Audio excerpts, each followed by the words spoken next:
I recently had some trouble with the behavior of my students in one of my classes. One of the students liked to talk, and I did not know what she was saying, and my co-teacher was very tolerant of letting this student speak, and said that the student would frequently make arguments, although they were arguing about silly things. And they liked the attention of other students listening to them. They liked the attention that comes from debate. But it was eating up class time. And it was their own disruptiveness was causing issues for my teaching and for the other students. And as the foreign teacher, that means the native English teacher, teaching abroad in China,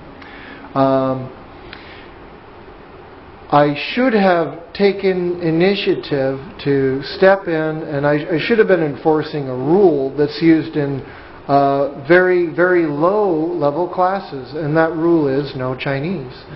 And I'm starting to understand very clearly now that it's vitally important to have your students not speak in their native language, unless it's actually something important. And so if it's important, you can tolerate it. If it's not important, that's when you break out the rule, no Chinese. Don't take that rule away, and don't throw that rule away just because your students are getting older and becoming more advanced. Because the moment you do, you're going to start to lose control of your class, because your students are going to be engaging in conversation instead of engaging in learning. And there's a big difference. So, no Chinese. It's a very important rule, and I saw how effective it was when I had a different co-teacher today who enforced this rule on my older students. Every time they started to talk too much, if they are talking too much, chances are it's not in a foreign language they're using to talk too much. It's going to be their native language, the language that's comfortable, the language where they have the ability to talk too much. If you say no Chinese, you're taking away their ability to talk too much. You take away their ability to talk too much, you're taking away their ability to disrupt and their ability to mess up your class, essentially. So, bottom line, if you're having issues with your older students, make sure that you are enforcing that rule, no Chinese.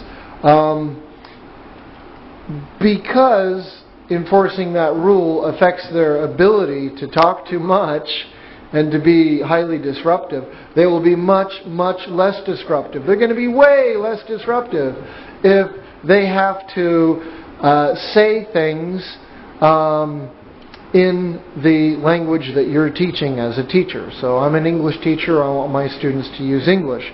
And you can also provide some structure to your students.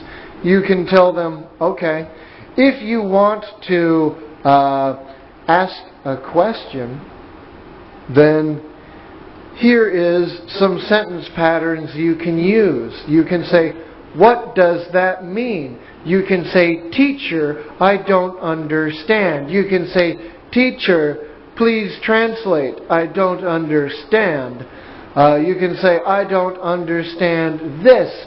And maybe you can invite them to point or touch or say something, repeat, I don't understand this, and then they show you what they don't understand. And so, about 4 or 5 simple sentence patterns which will allow them to say they don't understand and get clarification. They can get their clarification, but they can't start to have elaborate, crazy, weird arguments or get hypothetical and philosophical when they're supposed to be sitting down and learning the content that you have provided. End of video.